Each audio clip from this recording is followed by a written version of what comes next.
सुजीत भैया भी कि हम लोग साथ में कोई फिल्म करें। और चूँकि फिल्में तो हमने बहुत सारी की है साथ में, पर तब भैया सहायक निर्देशक हुआ करते थे और उस समय हम लोगों ने 4-5 फिल्में साथ में किया था। पर भैया ने जब निर्देशन शुरू किया तब से हम लोग दोनों ही प्रयास करते रहे, कभी ऐसा संयोग बना नहीं। बहुत दिनों के बाद ये मौका आया है कि हम दोनों लोग साथ में आ रहे हैं और साथ में रितु जी के साथ भी कई बार हम लोगों ने प्रयास किया पर कोई फिल्म नहीं आ पाई थी। तो अब जो है कहते हैं कि जब जो होना होता है तभी होता है, तो ईश्वर ने ये संयोग बनाया है कि आज सुजीत जी के निर्देशन में मैं और रितु जी साथ में जो है ये फिल्म कर रहे हैं। और जैसा कि इस फिल्म का टाइटल है आर्मी, तो आप समझ सकते हैं कि जिस तरह का इनका टेस्ट है हमारे सुजीत भैया का, एक्शन मूवी ज़्यादा जो है इनकी लोग पसंद करते हैं, तो ये भी एक्शन से भरपूर मूवी होगी। पर ये भी आप देख सकते हैं कि जिस तरह जिस लुक में रितु जी बैठी है, तो पारिवारिक बैकग्राउंड भी है सिनेमा में बहुत बढ़िया, तो फुल पैकेज मिलने वाला है। और चूँकि ओम झा जी हैं फिल्म के म्यूज़िक डायरेक्टर, तो इसकी गारंटी पहले ही मिल जाती है कि फिल्म का संगीत जो होगा वो एक नंबर होगा। क्योंकि आज आप लोगों के आशीर्वाद से मुझे लगता है कि भोजपुरी की 90% फिल्में जो है वो ओम झा जी ही कर रहे हैं, अगर मैं गलत नहीं हूँ। सही बात, बिल्कुल। हाँ ओम जी, तो ये उनकी मेहनत है, उनकी लगन है, उनके अंदर वो गुणवत्ता है कि उन्होंने प्रूव किया है अपने आप को। तो आज जो है हर निर्देशक, हर निर्माता चाहता है कि ओम जी उसकी फिल्म करें ताकि लोगों को अच्छे गाने वो दे सकें। और बाकी गानों के मामले में हमारे जो सुजीत भैया हैं, इनका तो कोई जवाब ही नहीं है। मतलब जो गाना ये बनाते हैं जिस हीरोइन के ऊपर, उस हीरोइन का ट्रेडमार्क ही बन जाता है। एक गाना इन्होंने आम्रपाली जी के साथ बनाया, रातें दिया बुता के, और मुझे लगता है कि कोई ऐसा फंक्शन नहीं होगा जहाँ पे आम्रपाली जी जाएं और वो गाना ना परफॉर्म करे वो, या डिमांड ना आए।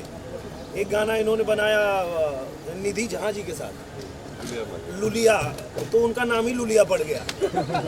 मतलब इस तरह का इनका भी है। तो मैं ऐसी उम्मीद रखता हूँ कि आर्मी में भी कोई ऐसा गाना दे कि मुझे भी आगे से लोग फौजी कहना शुरू कर दें। और रितु जी को भी कुछ एक ऐसा गाना दीजिए भैया कि इनका भी नाम कुछ एक ट्रेडमार्क बन जाए।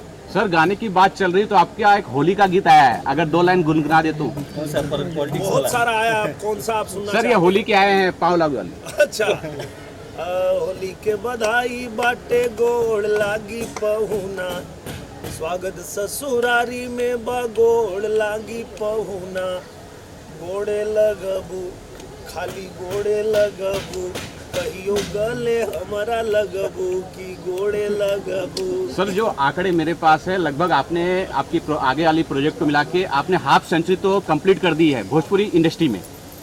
क्या कुछ बदलाव देख रहे हैं जो शुरुआत से लेके अब तक में? हाफ सेंचुरी नहीं, मैंने सेंचुरी मार दिया है। आपको जानकारी बता दूं कि मेरी 100 फिल्में पूरी हो गई और बदलाव तो बहुत हुआ है। मैं जब आया था भोजपुरी इंडस्ट्री में तो उस समय सिनेमा अभाव में बनता था। उस समय का सिनेमा ऐसा बनता था कि अगर कोई बहुत खतरनाक स्टंट करना है तो हमें जान की बाजी लगा के करना पड़ता था। जैसे आप लोगों ने देखा होगा निरहुआ रिक्शा वाला, वो रिक्शे के ऊपर से जो समरसॉल्ट मारना था, उस समय केबल नहीं था और 2 फाइटर जो है उसी रिक्शे पे गिर के हॉस्पिटल पहुंच गए। उसके बाद फाइट मास्टर भी सोच लिए हीरो नहीं करेगा और डायरेक्टर साहब भी सोच लिए कि हीरो नहीं करेगा क्योंकि इसके सामने ही 2 लोग घायल हुए हैं और केबल था नहीं। पर मैंने जान की बाजी लगा दी कि ऐसी ज़िंदगी से क्या फ़ायदा है जब कुछ बन ही नहीं पाए। तो मैंने मारा था और वो शॉट दिया था और वही लोगों को पसंद आया था। सर एक आम फिल्म जो बनती है जी, एक्शन मूवी बनती है वो अलग होती है, लेकिन ये आर्मी बेस है, तो ये जो कुछ इसमें खास तैयारी करनी पड़ती है? हाँ, तैयारी तो बहुत करनी पड़ती है क्योंकि देखिए आप जब किसी ऐसी फिल्म को बनाते हैं जो किसी ऐसे खास सब्जेक्ट पे बन रहा है जिसमें कुछ नियम कानून होते हैं। जैसे आर्मी में अगर आप देखेंगे तो उनके कुछ हेयर स्टाइल का उनका कुछ रहता है, उनके कुछ बैच होते हैं, उनका कुछ चलने का तरीका होता है, ड्रिल होता है, बहुत रूल्स होते हैं बहुत सारे। तो उसको अगर आप फॉलो नहीं करेंगे तो वो अच्छा नहीं लगेगा। तो मुझे लगता है कि उसके लिए बहुत तैयारी करनी पड़ती है। सर अगर तैयारी की बात करें तो आपने किसी सोल्जर से या किसी आर्मी ऑफिसर से ट्रेनिंग लिया है इसके लिए कुछ? हाँ, मैं आपको बता दूं कि मैं सिनेमा लाइन में आने से पहले ही आर्मी की फुल ट्रेनिंग ले चुका हूँ। जब मैं बंगाल में पढ़ता था तो बटालियन 1 जिसका नाम था बंगाल बटालियन 1, उसमें मैंने एनसीसी किया था।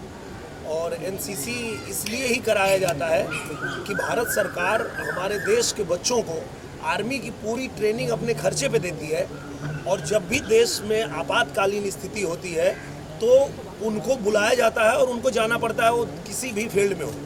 तो आज मैं भले फिल्मों में हूँ, लेकिन अगर देश में कभी आपातकालीन स्थिति हुई तो मैं बॉर्डर पे जाके लड़ूंगा। इतनी ट्रेनिंग मैंने लिया हुआ है। मैम आपसे जानना चाहेंगे कि आज इस फिल्म में आपका किस तरह का रोल है और आज यहाँ कोई शूटिंग कर रहे हैं, उस बारे में बताइए। सबसे पहले अपने सभी दर्शकों को प्रणाम। मैं आपकी रितु सिंह, और इस फिल्म का मैं क्या बोलूँ, बिकॉज जो आर्मी टाइटल है अपने आप में एक बहुत प्राउडी टाइटल है। तो उसमें आप देख रहे हैं getup is just a married women है, न्यूली मैरिड वुमेन है, जो एक आर्मी ऑफिसर की जो वाइफ होती है उसका किरदार में प्ले कर रही हूँ दिनेश सर के अपोजिट। एंड एक जो घरेलू हाउस वाइफ होती है उसका किरदार, उसका सपोर्ट क्या रहता है, ऑल अबाउट गेटअप यही है। और मुझे लगता है कि जो किरदार रितु जी निभा रही हैं हमारे हिंदुस्तान में, इसको हम कह सकते हैं कि इससे बड़ी जो बलिदान की देवी कह लीजिए, जो भी कह लीजिए, मुझे नहीं लगता है कि कोई हो सकता है जो आर्मी ऑफिसर की वाइफ होती हैं। आज हम आप अपने घर से बाहर निकलते हैं तो हमारे घर के जो परिवार के लोग हैं उनको पता है हम शाम को आएंगे, फिर भी वो 50 बार फ़ोन करके और पूछते हैं कि आप कैसे हो, घर अभी आए नहीं, पहुँचे नहीं।